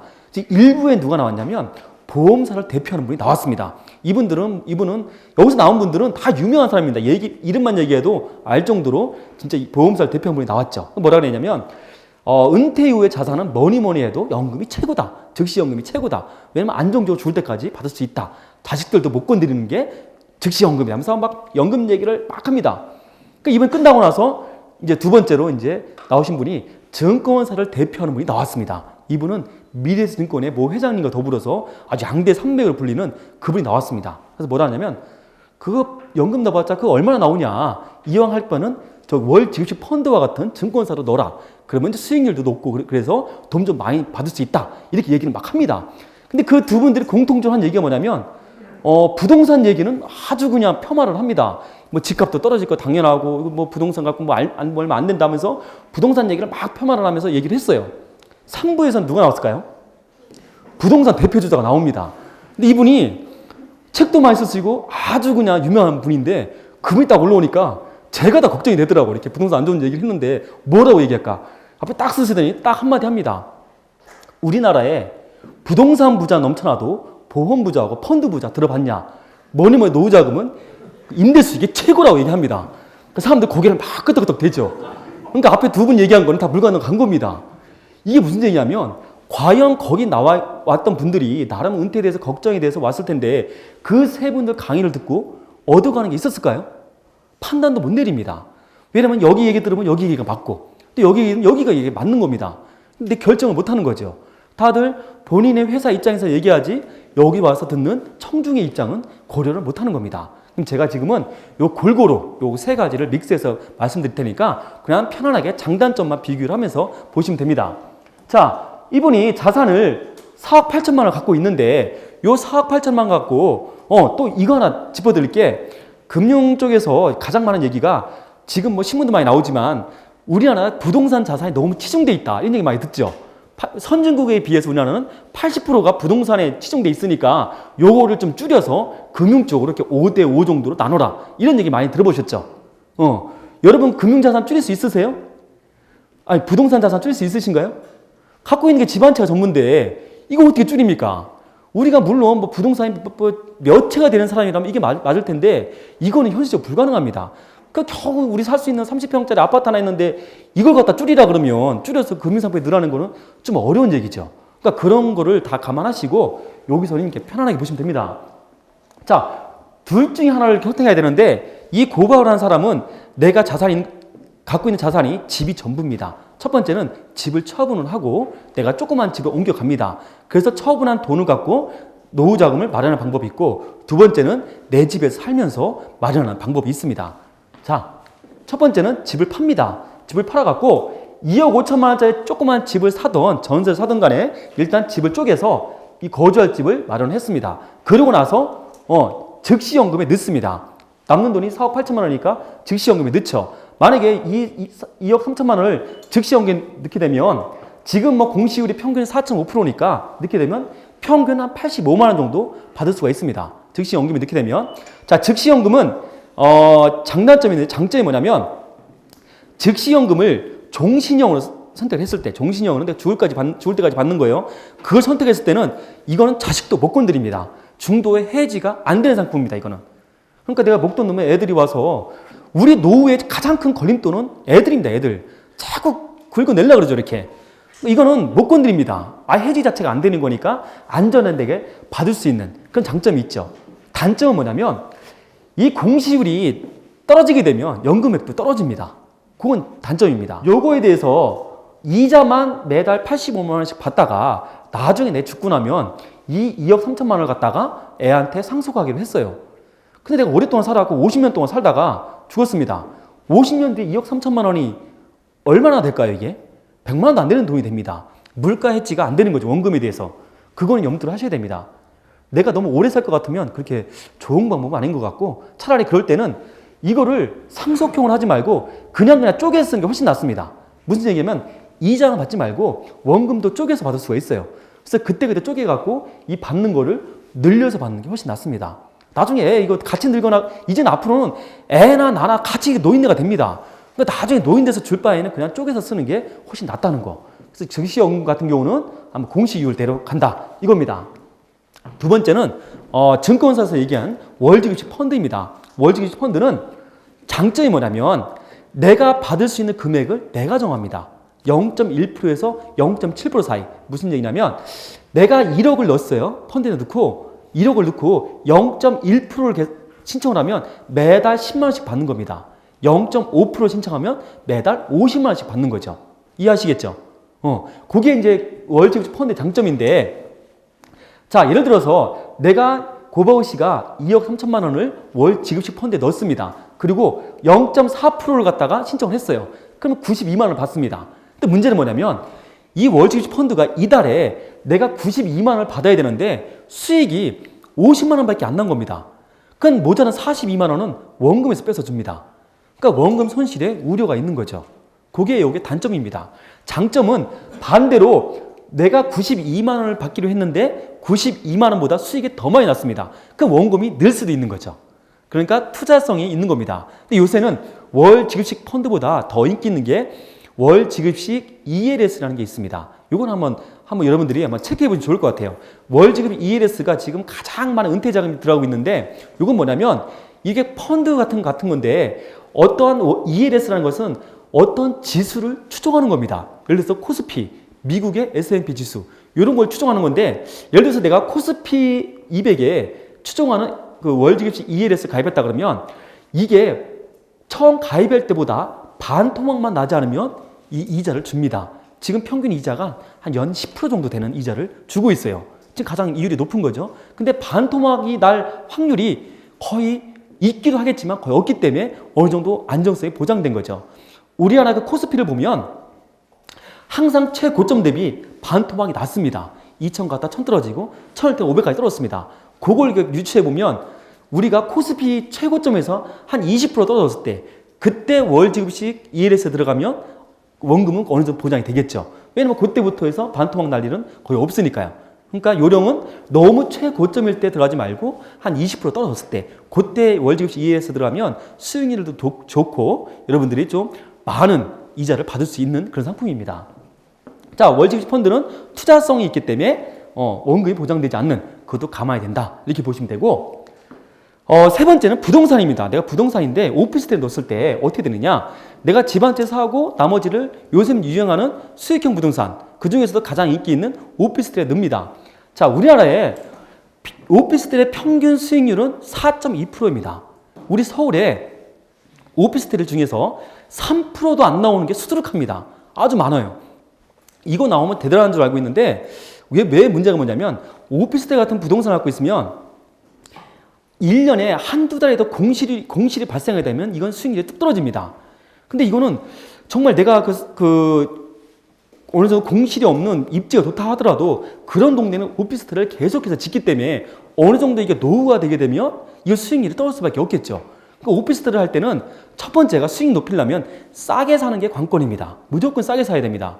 이 강남이나 종로 같은 데가 오피스텔이 가장 인기가 좋은데 여기가 수익률이 안 나는 이유가 초기 비용이 많이 들기 때문에 그 비용 대비해서 수익률이 떨어지는 겁니다. 무조건 싸게 사야 돼서 그래서 경매에 지금 가보면 오피스텔의 인기가 제일 좋은 겁니다. 그래서 싸게 사는 게 관건이고 제가 이렇게 제 주변에도 이렇게 임대 수익을 내는 분이 계시는데 가장 마음 편하게 임대 수익을 가장 하시는 데가 대학생을 상대로 하는 임대 수익이 제일 난 것 같습니다. 왜냐하면 대학생들이 이렇게 오피스텔에 들어가 살면 그 임대를 누가 낼까요? 부모가 냅니다. 부모가 그거 안 낼까요? 냅니다. 항상 날짜 꼬박꼬박 냅니다. 근데 이런 사무실 같은 데 가보면 오피스텔에 들어가 있는 회사가 그리 큰 회사는 아닐 거 아니에요. 그렇죠? 대부분 영세하거나 처음 시작하는 회사가 대부분입니다. 자꾸 미루기는 많죠. 내가 당장 이거 바라보고 생활비 써야 되는데 한두 달 이게 돈이 안 들어오면 아주 스트레스 받습니다. 그러니까 대학가나 아니면 대학으로 저기 가기 쉬운 그런 역세권에 있는 오피스텔에 제가 볼 때는 가장 좋은 것 같습니다. 그리고 절대적으로 조심해야 될 게 신문에 보면 뭐 이렇게 소액 투자로 뭐 월 8% 확정 이런 얘기 하잖아요. 그거 진짜 조심해야 됩니다. 괜히 그런 거 상가 잘못 투자했다가 그나마 나 갖고 있는 퇴직금도 날리는 사람은 저는 수도 없이 봤습니다. 그렇기 때문에 오피스텔은 이미 검증돼 갖고 잘 되고 있는 거 고르고 눈여겨 봤다가 경매로 나왔을 때 한번 잡는 게 좋습니다. 자, 그러면 지금까지는 집을 팔고 남는 돈을 갖고 이용할 수 있는 거를 세 가지 대표적인 말씀드렸죠. 즉시연금 말씀드렸고 월직시 펀드, 그건 이제 그 다음에 오피스텔입니다. 이거 외에도 있는데 그건 신경 쓰지 마세요. 제가 지난주 신문 보니까 한 그 회사가 그 사기업체로 구속당했는데 그분이 은퇴 자금만 끌어모아서 192억을 사기쳤습니다. 다 그 사람들이 뭐냐면 내가 퇴직금 갖고 있는 거 갖고는 부족해요. 이거 갖고 뭐 좀 해보려니 부족하니까 이걸 불려보려고 그 회사 투자를 한 겁니다. 그거 다 날린 겁니다. 그분들이 보면 다 3천에서 5천만 원 다 소액을 투자했다가 그게 벌써 192억이나 되는 겁니다. 그러니까 이거 외에는 너무 투자성도 없고 또 이제 그 보장이 안 되는 거기 때문에 신경 쓰지 마시고 지금 제가 말씀드린 세 가지만 보시면 됩니다. 자, 그 다음에 주택연금입니다. 이거는 말 그대로 내가 내 집에 앉아서 그냥 그 연금을 받는 건데, 자, 볼게요. 주택연금이 이게 표인데, 내가 만약에 평균적으로 집값이 3억이다. 3억이다 그러면 나이에 따라서 얼마를 받느냐, 이게 다 틀립니다. 내가 3억짜리 집이 있고 65세에 받는다. 그럼 매달 86만 원씩 받을 수가 있습니다. 주택연금에 가입하려면 여러 가지 조건이 있는데, 첫 번째는 집값이 9억 원을 넘으면 안 됩니다. 9억 원 이하여야 되고, 두 번째는 부부가 만 60세가 둘 다 넘어야 됩니다. 둘 다. 그러니까 너무 젊은 여자하고 산다고 해서 좋은 게 절대 아닙니다. 예? 자, 두 분 다 넘어야 되고, 이 주택연금이 처음에는 인기가 없었습니다. 왜냐면 마음이 안 편한 거예요. 내가 이 집에 내 집 깔고 앉으면서 이 집에서 뭔가 빨아먹는 그런 느낌이 들어서, 그리고 이제 내가 나중에 죽어서 애한테 이 집이라도 하나 물려줘야지, 이런 생각이 많아갖고 인기가 없었습니다. 지금은 어떨까요? 폭발적으로 증가를 했습니다. 애는 뭐냐, 애냐, 내가 당장 죽겠는데 지하라도 살겠지, 그러면서 이거 엄청나게 급증을 했습니다. 이거는 두 가지를 궁금해 하시는데, 뭐냐면 내가 3억짜리 집을 갖고 주택연금 받고 있는데, 내가 너무너무 오래 살다 보니까 이 집값을 넘겨일도로 받는 겁니다. 그러니까 너무 오래 살아갖고 내가 지금까지 받은 게 뭐 연금이 5억이 넘어요. 그러니까 불안하잖아요, 자꾸. 이거는 집값을 넘어도 내가 죽을 때까지 줍니다. 죽을 때 죽고, 두 번째는 뭐냐면 내가 3억짜리 집을 주택연금을 받고 있는데 3억도 못 받고 죽었습니다. 한 1억밖에 못 받고 죽어버렸어. 그럴 때 어떻게 되냐면 이 두 가지 선택인데, 그동안 받은 거를 자식들이, 상속인이 다 갚아주면 집을 줍니다. 그걸 선택하든가, 나 돈 없다 그러면 이 집을 경매 처분합니다. 경매 처분해서 그동안 받은 거 연금에다가 수수료에다가 세금 다 떼고 남는 걸 상속인한테 나눠줍니다. 그러니까 이건 그 요령이 뭐냐면, 집값이 가장 좋을 때 신청하는 게 가장 좋습니다. 처음에 설정한 그 기준으로 주지, 나중에 집값이 떨어졌다 그래서 연금액을 줄이거나 그러진 않는 거예요. 그러니까 내가 어차피 주택연금을 받겠다 그러면 집값이 가장 좋을 때, 그때 지금 신청하는 게 가장 좋습니다. 그리고 내가 우리 시골에 계신 부모님이 있는데 뭐 농사 짓는 땅이 있다. 농지연금도 있습니다. 농지연금. 농사 짓는 땅이 있는데 정상적으로 그 농사 지면서 다 하면서 그 땅을 담보로 그 연금을 받을 수가 있는 거예요. 인터넷에 농지연금 쳐보면 그 조건이 다 있으니까 충분히 활용할 만합니다. 자, 이렇게 결론을 말씀드리면, 자, 지금까지 제가 그 은퇴 이후에 할 수 있는 그 세 가지 방법인데, 자, 첫 번째는 오피스텔이나 즉시연금, 월즉시 펀드 세 가지 말씀드렸죠. 그리고 주택연금도 말씀드렸는데, 이게 보시면 알겠지만 다 비슷비슷합니다. 이게 뭐 이거 대단한 것도 아니고 즉시연금이 나은 것도 아니고 얘가 또 모자란 것도 아닙니다. 그 주택연금도 이 집을 상계한다고 쳤을 때는 이거나 똑같습니다. 그러니까 뭐 내가 은퇴 자금을 어떻게 할까, 이거 고민하지 마시고 이 중에서 내가 편한 거, 그냥 편한 거 신청하면 됩니다. 그게 낫지 여기 들어봐서 뭐 고민스럽고 여기 얘기 들으면 이거 맞는 것 같고 하지 마시고, 내가 좀 투자에 대한 성향이 있다 그런 분들은 증권사에서 하는 월즉시 펀드나 ELS 가입하시고, 나는 자식들 그냥 하지 못하게 그냥 그 즉시연금 넣겠다 하면 됩니다. 그리고 그냥 내 집에서 편히 살면서 그냥 나 죽을 때까지 이 집 갖고 사겠다 그러면 주택연금 받으면 됩니다. 자, 주택연금 내가 신청을 했어요. 그 사실을 자녀한테 얘기를 해야 될까요, 말아야 될까요? 애들도 그거나 바라보고 자꾸 찾아오는데, 내가 이 집 팔고 있다 그러면 애들이 싫어합니다. 얘기 안 하고 죽을 때까지 가만히 있는 게 가장 좋습니다. 자, 아시겠죠? 예. 자, 그래서 은퇴자금은 별 차이가 없다. 이 중에서 내가 편한 거 하시면 된다. 자, 이렇게 해서 제가 원래 이게 한 가지 강의가 진짜 하나만 갖고도 1시간 반짜리인데 제 핵심만 이렇게 추리면서 이렇게 말씀을 드린 거예요. 자, 이제 마무리를 한번 해보기 하겠습니다. 벌써 이게 1시간 만에 금방 흘렀죠. 그쵸? 흘렀는데, 요게 기억나시나요? 네. 기억납니다. 이게 부자된 올바른 단계라고 했는데, 자, 우리가 소위 부자의 기준을 어떻게 잡냐면, 은행이나 그런 데서 평균적으로 현금 자산이 30억에서 40억 정도 보유하면 부자로 분류를 합니다. 평균 30억에서 40억. 자, 내가 큰 맘 먹고 100만 원씩 저축을 한다고 결정을 했어요.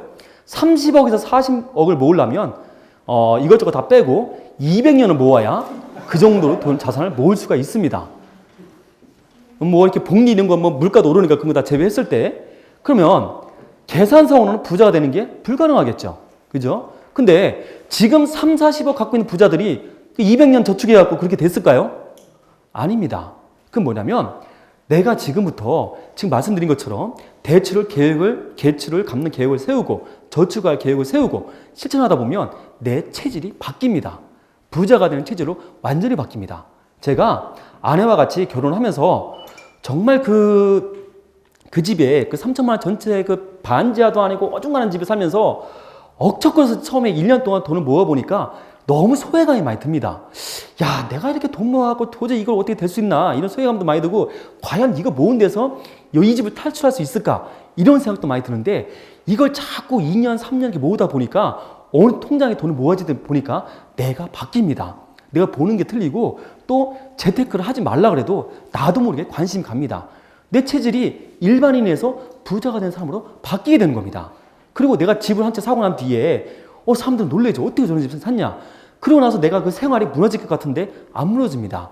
그동안 돈 모으고 억지로 썼던 게 그대로 이어지면서 또 다른 자산을 또 사면서 늘리게 됩니다. 이래서 체질이 바뀌다 보니까 어느 순간 자산이 늘어나는 거죠. 여러분들도 내가 막연하게 그냥 야 이거 언제 모아서 하겠냐 이런 생각하지 마시고 오늘부터 당장 가셔갖고 그냥 A4지 놓고 내가 대출이 어딘지 얼마나 있는지 저축을 얼마나 할 수 있는지 이걸 정해보고 이걸 가는 겁니다. 이걸 중요한 거는 이 도표를 보시고 내 지금 위치가 어딘지를 찍어보는 겁니다. 내가 지금 종잣돈 모으는 단계가 있는지 재테크 할 단계가 있는지 아니 이 밑에 마이너스인지 상관이 없습니다. 그냥 여기서부터 내가 다시 이렇게 단계별로 시작을 하면 되는 겁니다. 지금 제가 2008년도부터 이렇게 머니 세미나를 하면서 강의를 했는데 벌써 5년이 됐죠. 그때 지금 제가 600명 정도를 갖다가 이렇게 그동안 저를 거쳐간 사람이 600명 정도 되는데 지금 5년째 되니까 전세 살던 사람은 벌써 지금 올해 집을 사기 시작했고 대출 있는 사람도 많이 갚았습니다. 그분이 뭐냐면 처음에 저를 찾아올 때는 아주 한숨 드시고 고민이 많았죠. 그리고 내가 이렇게 제시를 하니까 이거 해서 과연 되겠냐 그렇게 했지만 지금 보면 그분들은 더 저보다 자신감이 있고 자기가 뭐 부자가 되겠다는 꿈도 얼마든지 키울 수가 있습니다. 여러분들이 오늘 이게 제목이 부자 탄생인데 갑작스럽게 부자가 된 사람은 아무도 없습니다. 다들 자기가 먹고 싶은 거 안 먹고 그리고 돈 모으는 기간은 할 거 안 하고 그러면서 부자가 된 거지 내가 누릴 거 다 누리면서 부자는 절대 탄생이 안 됩니다. 여러분들도 인생에 대해서는 두 가지로 승부를 걸어야 된다 그래요. 한 가지는 내가 일해서 승부를 겁니다. 최고가 되든가 아니면 뭐 전문가가 되든가. 두 번째는 돈에 대해서도 승부를 걸어야 됩니다. 내가 성공을 했어. 정말 무슨 교수도 되고 박사도 되고 했습니다. 근데 돈이 없어. 그게 성공을 했다고 볼 수는 없는 거잖아요. 그렇죠? 우리 인생에서 돈은 내가 오랫동안 살아야 되기 때문에 반드시 필요합니다. 그렇기 때문에 오늘 이 순간 저를 만났으니까 이 순간부터 한번 백지를 놓고 다시 한번 설계를 해서 2단계로 올라갈 수 있는 여러분들이 되시기를 제가 빌겠습니다. 그리고 제가 강연이나 그 외에 궁금한 거 있으면 네이버에 가시면 제 회사 홈페이지가 있습니다. 여기에 질문과 답변란에 질문해 주세요. 그럼 제가 아무리 늦어도 48시간 이내는 답변을 다 해드립니다. 행여나 뭐 우리 집을 팔까요 말까요? 이 주식이 오를까요 모를까요? 그건 저도 모릅니다. 그러니까 그런 건 하지 마시고 지금 강연 내용이나 아니면 책에 관해서 필요한 거 있으면 언제든지 질문하시기 바랍니다. 자, 여러분들은 오늘 인연을 제가 꼭 소중히 여기고 여러분들이 꼭 멋진 부자가 되시기를 응원하겠습니다. 제 강의는 여기서 마치겠습니다. 감사합니다.